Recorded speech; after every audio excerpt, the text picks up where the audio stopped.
Hey everyone, imagine Earth's orbit as a ticking time bomb, ready to explode at any moment. Just a few hundred kilometers above us, a silent crisis is brewing, one collision away from disaster. Today, we're diving into the Kessler Syndrome, a theory from 1978 that predicts a single crash in low Earth orbit, LEO, could set off a devastating chain reaction. Debris would multiply uncontrollably, choking vital orbital highways and plunging us into a catastrophic blackout of space access. First off, let's talk about the orbit we take for granted. Right now, over 8,100 satellites, many from SpaceX's Starlink mega constellation, are sharing space with about 27,000 tracked pieces of debris.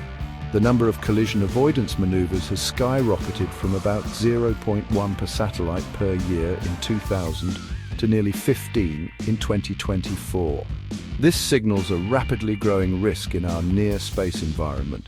Did you know climate change is affecting space too? MIT research shows that rising greenhouse gas emissions cool and contract the thermosphere, the upper layer of our atmosphere. This contraction reduces atmospheric drag, allowing satellites and debris to linger in orbit for decades longer than before, increasing the likelihood of collisions. Now let's get into the nitty-gritty of the Kessler Syndrome. Think of it like a domino effect. One major collision can create a burst of debris, which in turn raises the probability of further collisions. Over time, this self-reinforcing cycle could transform LEO into a hazardous zone, making essential orbital paths too cluttered for safe satellite operations. Looking into the future, projections indicate that mega constellations, including SpaceX's Starlink, Amazon's Kuiper, OneWeb, and upcoming Chinese projects, could swell the satellite count to 60,000, 70,000 by 2030. Combine this with satellites staying in orbit longer due to the thermosphere contraction, and we're staring down a critical tipping point in the 2030s or 2040s. This poses serious risks to global communications, weather monitoring, and navigation systems. The clock is ticking. We have only 5 to 15 years before we risk reaching a tipping point with no turning back.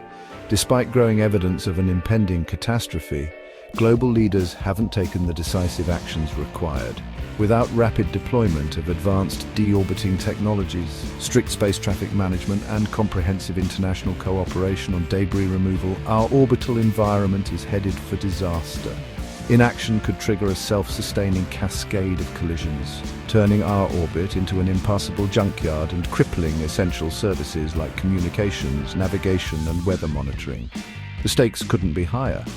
Will we finally act before it's too late, or will political inertia condemn us to a future trapped on Earth by the very space we once relied upon? Thanks for tuning in, and don't forget to like, subscribe, and hit the bell for more eye-opening content. Catch you next time.